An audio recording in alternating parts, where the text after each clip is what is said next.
नमस्कार दोस्तों, मैं विनय दुबे मुंबई से। कैसे हो अंधभक्तों? मत बताओ कहाँ हो, पूरा देश जानता है तुम कहाँ हो। गटर तो गटर। खैर, आज एक खुशखबरी देनी थी तुम लोगों को। मैंने कुछ महीने पहले नासा को मेल किया था। अमेरिका की जो जांच एजेंसी है नासा, जो अंतर्राष्ट्रीय ख्याति प्राप्त एक संस्था है, उसको मैंने मेल किया था कि आप हमारे भारत आइए। हमारे यहाँ एक सत्यानाशा है जो केवल झांसा देता है, और उसके जो सैनिक हैं उस पे जरा आप रिसर्च करिए। आपको हमें जानना चाहते हैं वो कौन सी प्रजाति के प्राणी हैं। उन्होंने रिसर्च की रिपोर्ट आई। उसमें बताया गया है कि वो नर हैं, वो ना नर हैं ना मादा हैं, न वो तृतीय पंथी हैं, न वो मानव है, न वो जानवर हैं। वो एक नई प्रजाति है। इतना डरपोक प्रजाति है जो सोशल मीडिया पे अपनी फोटो तक लगाने से घबराता है। यहां तक कि अपना असली नाम लिखने में भी उनकी पैंट गीली हो जाती है, और बातें इस तरह से करते हैं जैसे पूरे देश की जिम्मेदारी इनके कंधों पर है। जब इनके पास जवाब नहीं होता तो ये उतर जाते हैं अपने माता पिता के दिए हुए संस्कारों के ऊपर। मोहल्ले भर की मेहनत के बाद जो इनको मिला है, जो इनका जन्म हुआ है, उसके बाद ये उसी रंग में आ जाते हैं। ये दूसरों की मां बहन करने में एक क्षण भी नहीं गंवाते हैं। ये ऐसे प्राणी हैं जिन्हें अपने बाप का पता नहीं होता, लेकिन दूसरे के बापों के नाम और उनके लिंग में ज्यादा इंटरेस्ट रखते हैं कि उनका लिंग कैसा है, वो क्या है, इसमें उनका ज्यादा इंटरेस्ट होता है। अगर आप 90% इनके पोस्ट देखें तो ये केवल मुसलमानों को टारगेट करते हैं। मुसलमानों को इसके लिए पता नहीं ये क्यों इतना टारगेट करते हैं। मुसलमानों ने इनकी क्या मार के रखी हुई है वो आज तक पता नहीं चला कि उनको तकलीफ क्या है। और सबसे बड़ा, इस पूरे विश्व के अंदर, पूरे ब्रह्मांड के अंदर इस्लाम का सबसे ज्यादा प्रचार करने वाले यही हैं। इनका नाम है अंधभक्त। ये अंधभक्त ऐसे हैं, ये दिन भर में 100 पोस्ट करेंगे। उन 100 पोस्ट में से 99% जो पोस्ट होती है वो मुसलमान और इस्लाम के संबंधित होती है।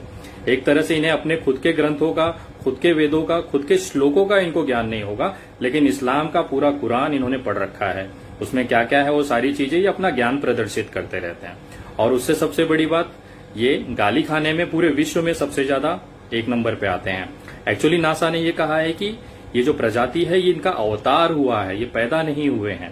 ये किसी भी मनुष्य से पैदा नहीं हुए, किसी भी जानवर से पैदा नहीं हुए, ये अवतरित हुए हैं। जैसे इनके बाप अवतरित हुए थे वैसे ही ये अवतरित हुए हैं। और इनका अवतार इस कलयुग में इसीलिए हुआ है कि ये दिन भर रात भर बैठ के गालियां खाएं। इनका एक बार गाली से पेट नहीं भरता।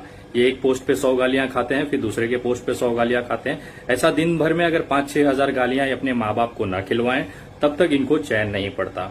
इस प्रजाति में सबसे खूबसूरत बात यह है, इतने बेशरम होते हैं, इतने निर्लज्ज होते हैं, इनको हर जगह से दुत्कारा जाता है, पिछवाड़े लात मारी जाती है, उसके बाद भी इनको तृप्ति नहीं होती।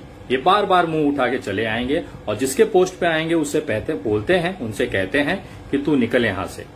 ये आए हुए हैं उनके पोस्ट पे मुंह उठा के और इनको कहते हैं कि चल निकल। तो ये दुर्दशा है इनकी। इन अंधभक्तों का खून केवल मुसलमानों के नाम पे खौलता है, उसके अलावा कोई भी मामला हो जाए इनका खून नहीं खोलता। भले हमारे देश के जवान 20 शहीद हो जाएं तो भी इनका खून नहीं खोलेगा, क्योंकि जिस चाइना से हमारी लड़ाई थी वहां पे मुसलमान नहीं थे। अगर यही गलती से पाकिस्तान होता तो अभी पूरे रास्ते कैंडल मार्च, पूरे रास्ते आंदोलन, पूरे रास्ते तांडव हो रहा होता।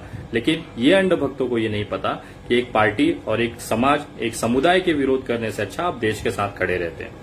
मैं आज आपको कुछ चीजें बताने जा रहा हूं जो मुझ पे आरोप लगाया जाता है कि मैं स्टंटबाज करता हूं, मैं अफवाहें फैलाता हूं, मैं केवल बड़ी बड़ी बातें करता हूं। अगर मैं स्टंटबाज होता, अगर मैं सिर्फ स्टंट करता तो उसका रिजल्ट नहीं आता, परिणाम नहीं आता।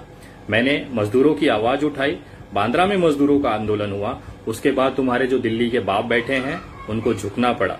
ये स्टंटबाज का रिजल्ट था कि उनको ट्रेनें और बसें चलानी पड़ी। ये मेरी हैसियत है।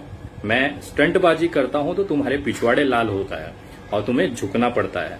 ये रिजल्ट होता है। इसकी वजह से आज पब्लिक का सपोर्ट है, इसकी वजह से आज मजदूरों का सपोर्ट है। पूरे भारत में एक बहुत बड़ी तादाद समर्थन में मुझे मिलती है। उसका नतीजा है फेसबुक पे आज 1,25,000 फॉलोअर्स केवल 10 दिन में पूरे हुए हैं। मैं किसी व्यक्ति, किसी इंस्टीट्यूशन, किसी संस्था, किसी राजनीतिक दल को खुश करने के लिए या उनको सेटिस्फाई करने के लिए काम नहीं करता हूं। मैं काम करता हूं मेरे देश के हित के लिए।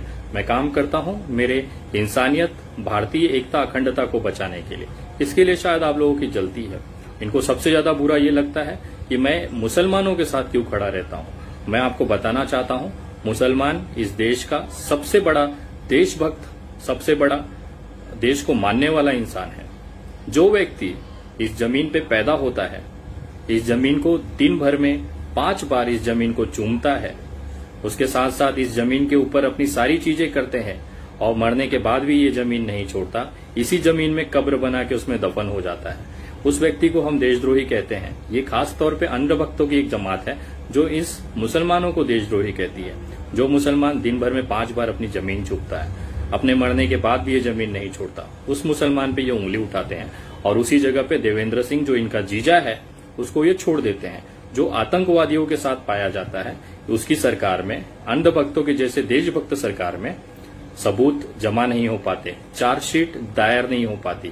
मैं कहता हूं अगर देवेंद्र सिंह के गाड़ी में अगर जेएनयू या फिर जामिया इस्लामिया के छात्र मिले होते तो शायद उसको जमानत नहीं मिलती, लेकिन आतंकवादी मिले जो इनके चुनाव में मदद करते हैं, दंगे कराते हैं, देश पे हमला करते हैं और ये उस शहीद हुए हमारे सैनिकों के नाम पे वोटों की भीख मांगते हैं और सत्ता में आते हैं। शायद इसके लिए देवेंद्र सिंह को जमानत मिल गई। आज पूरे देश में, पूरे विश्व में भारत की छवि इतनी सत्यानाश हुई है चीन की वजह से, जो हमारी जमीन उन्होंने हड़पी है। लेकिन हमारे प्रधानमंत्री जी ने खुद आके ये कबूल किया है कि हमारा कोई विवाद ही नहीं है, हमारे कोई वहां पे जमीन हमारी किसी के कब्जे में नहीं है, चीन की तरफ से या हमारी तरफ से कोई झगड़े ही नहीं है। तो ये 20 जवान आखिर शहीद किस नाम पे हुए? देश शर्मिंदा है कि हमें ऐसे प्रधानमंत्री मिले हैं जो अपने आप को 56 इंची कहते हैं, लेकिन मुझे आज तक समझ में नहीं आया वो 56 इंच सीना था या पिछवाड़ा था। मैं आज आप सभी से कहना चाहता हूं कि आज आप लोगों को ये समझने की जरूरत है कि देश में देश को तोड़ने वाली सरकार है। सेना को बदनाम कर दिया, उनकी शहादत को खत्म कर दिया। जिन लोगों ने, जिन परिवारों ने अपने बेटे खोए हैं, उनको आज कैसा महसूस होता होगा कि हमारे देश का प्रधानमंत्री कह रहा है कि कुछ हुआ ही नहीं है। ये वही लोग हैं, एक्चुअली सत्ता जो है वो बे औलादों के हाथों में है, जिनको औलाद का फर्क, औलाद का दर्द नहीं पता होता है, वो इस तरह की भाषा इस्तेमाल करता है। अगर मोदी जी ने जो खोए हुए सैनिक है उनको अपना परिवार समझा होता तो आज युद्ध की घोषणा, या नहीं युद्ध तो कम से कम उनको एक करारा जवाब दिया जाता था। इनके अंडभक्त फेसबुक पे चिल्लाते हैं 1962 में भी चीन ने जमीन हड़पी थी, तो बेटा उस समय युद्ध लड़के हमने, वो हार हुई थी, उसके बाद वो जमीन हमारे हाथ से गई थी, उस समय युद्ध हुआ था। कम से कम इस बार बिना युद्ध हुए हमारे सेनाओं को मरने दिया और उसके बाद हमने जमीनें छोड़ दी। ये सबसे बड़ा कलंक है हमारे देश के ऊपर और ये आज तक सही में मोदी है तो मुमकिन है, आज तक इस देश के इतिहास में ऐसा कभी नहीं हुआ था।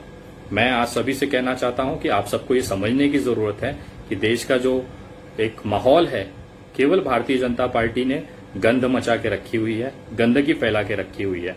आज इस देश को बायकॉट बीजेपी की जरूरत है। भारतीय जनता पार्टी जब तक इस देश में रहेगा और तब तक इस देश का कोई विकास नहीं हो सकता है। मजदूरी, आज महंगाई इस लेवल पे है कि आप कुछ खरीद नहीं सकते हो, लोगों के जेबों में पैसे नहीं है और हम बनेंगे विश्व गुरु, वो विश्व गुरु जिसको नेपाल भी आके पिछवाड़े गोली मार के चला जाता है। नेपाल हमारा भाई था, चीन हमारा भाई था, उनके साथ हमारे संबंध खराब करने वाले भारतीय जनता पार्टी। आज विश्व के अंदर हमें हंसते हैं हम पे लोग, एक इंडियन बोलने के बाद, भारतीय बोलने के बाद लोग हंसते हैं हम पे कि हमने किस बेवकूफों को सत्ता दे दी है।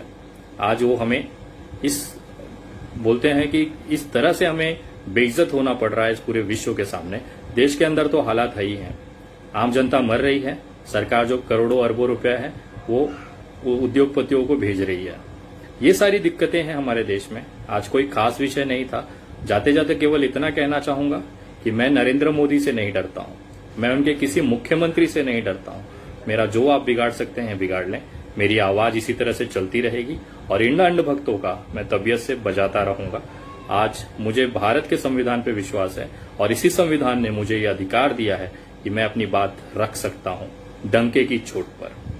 आज इस समय लाशों के ढेर लगे हुए हैं, सारी चीजें अपनी जगह हैं। आज मैं आप लोगों से एक निवेदन करना चाहता हूं कि इन जो लोगों के घरों में मृत्यु हो रही है, देहांत हो रही है, उन लोगों के परिवार को संभालने की हमारी जिम्मेदारी है। एक मुहिम मैंने चलाई है मुंबई के अंदर। अगर आप लोग भी इस मुहिम का हिस्सा बनना चाहते हैं उनके घर राशन, उनके घर भोजन और उन लाशों के अंतिम संस्कार में अगर आप भी मदद करना चाहते हैं तो आप मुझे मदद भेज सकते हैं। जिस तरह से दिल्ली दंगों में आप लोगों ने मदद किया था, अपेक्षा करता हूं वापस से एक बार आप लोगों की जरूरत है। आप पेटीएम, गूगल पे, फोन पे भी ये चीजें भेज सकते हैं, मदद जो भी हो स्वेच्छा से। कोई जरूरत नहीं है कि बड़ा अमाउंट हो, 1 रुपया भी अगर है तो इस समय उन लोगों के लिए संजीवनी बूटी है, उन लोगों के लिए जीवन दान है जिनके पास कुछ भी नहीं है। तो आप पेटीएम, गूगल पे, फोन पे भी कर सकते हैं। नंबर है 9594394948। मैं नंबर वापस बोलता हूं 9594394948। आप इस पे यूपीआई भी कर सकते हैं। आप लोगों से सहयोग आ रहा है, उनसे जरूरतमंदों की मदद हो रही है, वो चीजें मैं आप लोगों को अपडेट करते रहूंगा। और अगर आप अभी सोशल मीडिया पे मेरे पेज से नहीं जुड़े हैं तो कृपया जुड़ें। मेरा पेज का नाम है the Vinay Dubey, Facebook page है। इस पे 1,25,000 फॉलोवर्स हैं। मैं ट्विटर पे भी आप जुड़ सकते हैं। मेरा ट्विटर हैंडल है @the_Vinay Dubey, VINAY DUBEY। आप मुझे इंस्टाग्राम पे भी जुड़ सकते हैं। मेरा इंस्टाग्राम आईडी है विनय दुबे इंडिया। तो आप इससे जुड़े, वीडियो ज्यादा से ज्यादा लोगों तक पहुंचाए। देश की असलियत बताना जरूरी है और जिनके आवाज में दम है वो आवाज उठाएं। इस देश को इस समय भाजपा जो बर्बाद कर रही है उससे बचाने की जरूरत है। जय हिंद, जय महाराष्ट्र।